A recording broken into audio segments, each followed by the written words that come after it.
अस्सलाम वालेकुम रेस्टोरेंट्स। उम्मीद आप सब खैरियत से होंगे। जैसे कि आप सबको पता है कि हम न्यू बैच स्टार्ट करने जा रहे हैं सिविल जज प्रिपरेशन का। सिविल जज की प्रिपरेशन का जो न्यू बैच है वो 15 अप्रैल से स्टार्ट होने जा रहा है। और जितने भी प्रोविंस हैं, प्रोविंस टू प्रोविंस ये वेरी करता है और हर प्रोविंस का सेपरेट सेपरेट बैच होगा। अगर सबसे पहले हम बात करें किसकी, सबसे पहले हम बात करेंगे सिंध की। सिंध की अगर सीट्स की बात की जाए सीजे प्रिपरेशन की, तो डेफिनेट सी बात है, जैसे कि आप सबको पता है कि एक्सपेक्टेड है जून या जुलाई में अनाउंसमेंट होने जा रही है। इट मीन्स कि हमारे पास सिंध के लिए कितना टाइम ड्यूरेशन है, सिंध के लिए हमारे पास जो टाइम ड्यूरेशन है वो आ जाता है आपका नियर अबाउट कोई 4 to 5 मंथ्स। क्योंकि जाहिर सी बात है जून जुलाई में जब अनाउंस होगी तो उसके बाद कोई जुलाई या अगस्त में आपका टेस्ट होगा, और वो भी स्क्रीनिंग शेप में। स्क्रीनिंग के बाद फिर रिटर्न, रिटर्न के बाद फिर इंटरव्यू। ठीक है, सबसे पहले सिंध की बात करेंगे, उसके बाद फिर बलूचिस्तान और उसके बाद फिर पंजाब की बात करेंगे। और सिंध का जो सिलेबस है इसके अंदर 50% लॉ आ जाएगा और 50% में से आपकी जीके भी आ गई और इंग्लिश भी आ गई। ठीक है, लॉ भी आ गया, इंग्लिश और जीके आ गई, जिसमें से आपने कितने ऑब्टेन करने हैं, जिसमें से आपने 50% ऑब्टेन करना है फॉर पासिंग स्क्रीनिंग टेस्ट। अगर लॉ की बात की जाए तो इसके अंदर कोई 24 सब्जेक्ट्स बन जाते हैं।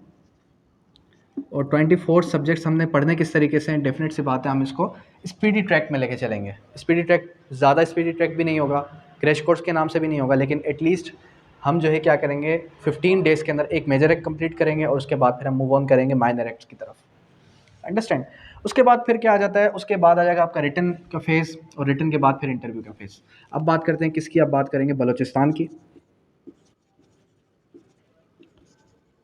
बलूचिस्तान का जो टेस्ट है वो कंडक्ट होने जा रहा है आपका मई के अंदर, और इसका बैच ऑलरेडी स्टार्टेड है क्रैश कोर्स के नाम से। और इस क्रैश कोर्स के अंदर हमने क्या करना है, हमने 7 डेज़ के अंदर एक मेजर एक्ट क्लियर करना है और फिर 1 डे के अंदर हमने एक माइनर एक्ट क्लियर करना है। ठीक है, और एवरी 3 डेज़ के बाद आपका टेस्ट कंडक्ट किया जाएगा।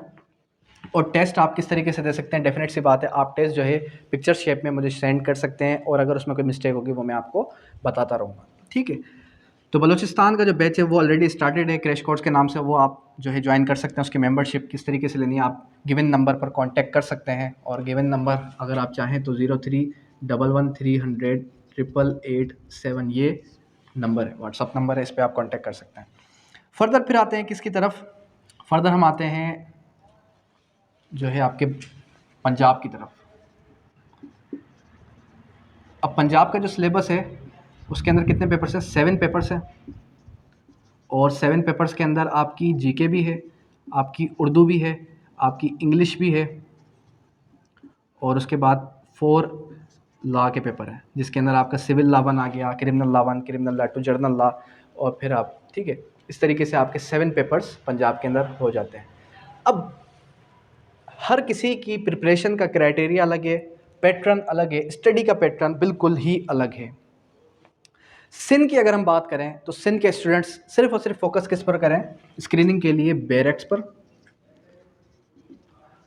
ठीक है, बैरेक्स के साथ साथ थोड़ा बहुत कमेंट्री पढ़ लें, और कमेंट्री के अंदर कुछ भी जो इंपॉर्टेंट नोट्स हैं वो मैं आपके साथ शेयर करता चलूँगा, जो कि कमेंट्री के अंदर 302 जैसे 302 जब आप ओपन करते हैं मिटिगेटिंग सर्कमस्टांसेस आ गया, या फिर फाल्सस इन यूनो फाल्सस इन नॉमिनेबस के नाम से, और भी कई ज़्यादा हमारे पास जो है वोकेबलरीज हैं वो आपने लॉ की याद करनी है। इसी तरीके कार से बैरेक्स जितने भी उन पर फोकस करना है। जीके के लिए कुछ बुक्स हैं वो रिकमेंड करूँगा, ठीक है, और इंग्लिश के लिए आपके साथ 1 से 2 बुक रिकमेंड करूँगा, वो आपने सिर्फ परचेज़ करनी है। उसके बाद आपको जो है तैयारी किस तरीके कार की होगी वो मैं आपके साथ डेली बेसिस पे शेयर करता जाऊँगा। और साथ ही साथ आपने लेक्चर अटेंड करना है, जो कि लेक्चर 1.5 घंटे का भी हो सकता है, 2 घंटे का भी हो सकता है।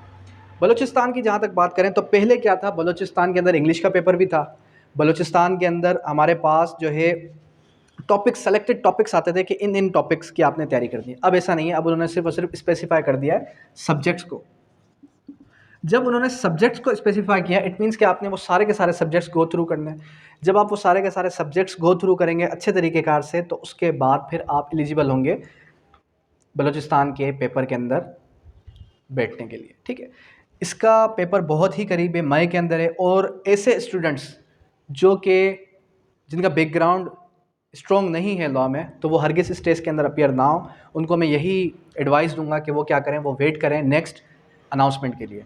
ठीक है, सिर्फ और सिर्फ ये कोर्स वही ज्वाइन कर सकते हैं कि जो लॉ को समझते हैं, पढ़ते हैं। इवन ऐसे स्टूडेंट्स जो ये कहें कि सर आपने ये चीज़ ऐसे पढ़ाई है और ये चीज़ ऐसे नहीं, ऐसे है, इट मीन्स कि वो मेरी मिस्टेक्स निकालना शुरू कर दें। ब्रिलियंट जो स्टूडेंट्स होंगे उन्हीं को मैं क्रैश कोर्स के अंदर इन करूँगा। तैयारी किस तरीके कार की होगी? 7 डेज़ के अंदर एक मेजर एक्ट, उसके बाद एक माइनर एक्ट, और उसके बाद आपका होगा टेस्ट। और टेस्ट जो है एवरी 4 डेज़ के बाद आपका टेस्ट होगा, वर्बल भी होगा, रिटर्न भी होगा। अब आते हैं पंजाब की तरफ। पंजाब का सिलेबस बहुत ही लेंदी है। पंजाब का जो पैटर्न है स्टडी का वो भी चेंज है। सिंध के बच्चों के लिए क्या है, सिर्फ और सिर्फ बैरक्स और इंपॉर्टेंट नोट्स वो मैं शेयर करता जाऊंगा। बलूचिस्तान के लिए इंपॉर्टेंट नोट्स हैं वो भी शेयर करता जाऊंगा, और बैरक्स पर भी आपने अच्छे से कमांड हासिल करनी है। पंजाब के जो स्टूडेंट्स हैं ये case laws, bare act wording पर और कमेंट्री पर फोकस करें, और इंग्लिश पर, और साथ ही साथ राइटिंग पर फोकस करें। और इसके जो प्रिपरेशन है एटलीस्ट 1 ईयर इसकी प्रिपरेशन के लिए आप निकाल दें, साइड कर दें। 1 ईयर किस तरीके कार से?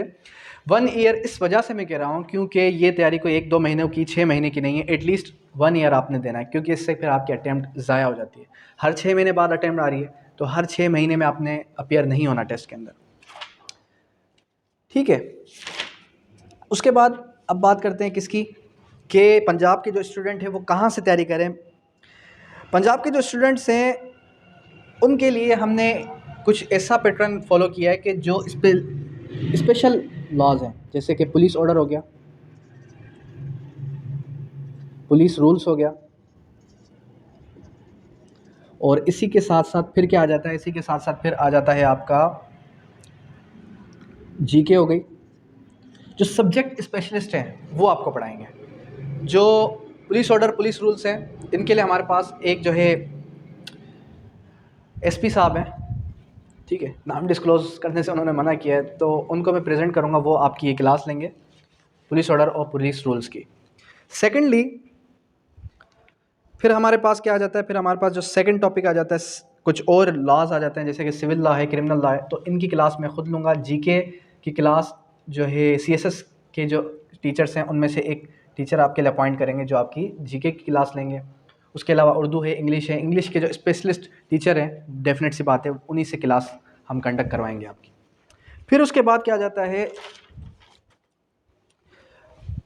उसके बाद और किन किन चीज़ों पर फोकस करना है। मोस्ट इंपॉर्टेंट थिंग, इन 2 चीज़ों पर फोकस कर लें।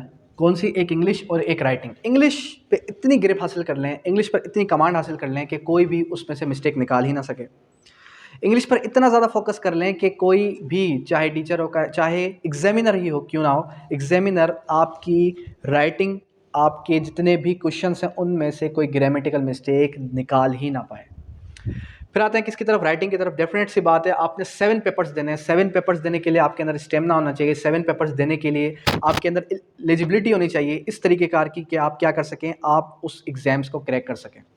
अब उन एग्ज़ाम्स को क्रैक करने के लिए आपने राइटिंग प्रैक्टिस करनी है। राइटिंग प्रैक्टिस किस तरीके से? At least 4 to 5 pages daily basis पर आपने लिखने ही लिखना है। अगर कोई स्टूडेंट कहता है सर हाथ दुख रहा है, अगर कोई स्टूडेंट कहता है कि सर जो है मैं सही तरीके से नहीं लिख पा रहा, तो वो हरगिज़ क्लेम ना करे कि टेस्ट क्लियर हो जाएगा, क्योंकि इसके अंदर जो पासिंग रेशियो है पंजाब के अंदर पासिंग रेशियो सिर्फ 2.5 है। और अगर आप सीएसएस के पेपर को उठा के देखें तो उसके अंदर जो पासिंग रेशियो है वो 4.5 होगा। तो इट मीन्स के पंजाब के लिए क्या कोई इतना टफेस्ट टेस्ट हो गया कि जो सीएसएस को भी पीछे छोड़ दिया उसने? ऐसा हरगिज़ नहीं है। सिर्फ और सिर्फ पैटर्न पता होना चाहिए, सिर्फ और सिर्फ ये स्ट्रेटेजी पता होनी चाहिए कि किस तरीके से आपने तैयारी करनी है। अगर आप तैयारी अच्छे तरीके से कर लें, ठीक है, अच्छे तरीके से तैयारी कर लें, तो आप इंशाल्लाह उम्मीद है कि पास हो जाएंगे एग्ज़ाम्स के अंदर। दूसरी बात ये करते हैं कि कुछ स्टूडेंट्स ऐसे हैं जो ब्रिलियंट स्टूडेंट्स हैं, जो हमारा सेशन ज्वाइन नहीं करना चाहते। सेशन बेशक ज्वाइन ना करें, एटलीस्ट आप जो है हमारे टेस्ट सीरीज़ ज्वाइन कर लें। टेस्ट सीरीज़ ज्वाइन करने का मकसद क्या है? जब आप टेस्ट सीरीज़ ज्वाइन करेंगे तो आपका वीकली बेसिस पे एक टेस्ट शेयर किया जाएगा और उस टेस्ट को आपने विद इन 1 आवर आपने अटेम्प्ट करना है। रिटन फॉर्म में होगा, डेफिनेट सी बात है। जब आप उस टेस्ट को अटेम्प्ट करेंगे, उसके अंदर जितनी भी मिस्टेक्स होंगी, ग्रामेटिकल होंगी, लॉ की मिस्टेक्स होंगी, वो सारी की सारी मैं आपको बताता चलूँगा कि आपने कौन कौन सी मिस्टेक्स की हैं। जब उन मिस्टेक्स को आप गो थ्रू करेंगे तो उसके बाद आपको आइडिया हो जाएगा कि मैं कहाँ गलत हूँ, कहाँ रह गया हूँ।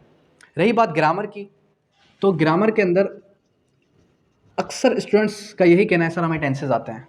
क्या कहना है? सर हमें टेंसेस आते हैं। बेशक आपको टेंसेस आते हैं, मैं ये नहीं कहता आपको टेंसेस नहीं आते। आपको ग्रामर आती है बेशक। मैंने ये नहीं करना है कि किसी टीचर को लाके खड़ा कर देना है कि अब वो आपको ग्रामर पढ़ाएगा। मैंने ये करना है कि जब मैं आपका टेस्ट सीरीज़ के अंदर वीकली बेसिस पे टेस्ट लूँगा तो उसके अंदर क्या करनी है, ग्रामेटिकल मिस्टेक्स तलाश करनी है कि एक स्टूडेंट, एक लॉ के स्टूडेंट के पास जो एक पेपर आता है उसके अंदर वो कौन सी किस किस्म की ग्रामेटिकल मिस्टेक्स करता है। उसके बाद ही मैं इस नतीजे पर पहुंच सकूंगा कि आपकी ग्रामर कितनी वीक है। आ रही बात समझ में? आपकी ग्रामर कितनी वीक है और ग्रामर पर कितना ज़्यादा आपने काम करना है। ठीक है, अंडरस्टैंड।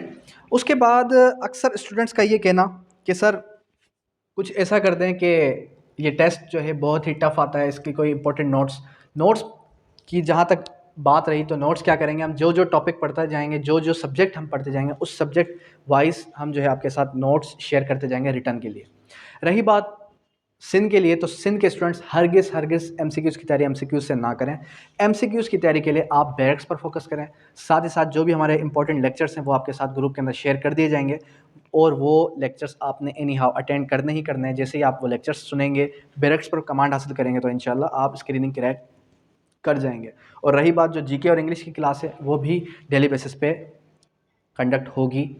और ये बैच जो है 15 अप्रैल से, कब से? 15 अप्रैल, आफ्टर ईद अनाउंस कर रहे हैं हम, और इसका आगाज़ हम इंशाल्लाह करेंगे। और इसकी जो क्लास की टाइमिंग होगी वो एटलीस्ट 3 to 4 आवर्स क्लास होगी आपकी, जिसके अंदर 1 आवर की क्लास आपकी जीके या फिर इंग्लिश की होगी। अब यहाँ तक किसी भी किस्म की कोई भी क्यूरी है, कोई भी क्वेश्चन है किसी भी स्टूडेंट को, तो वो कर सकता है। Thank you, that's all.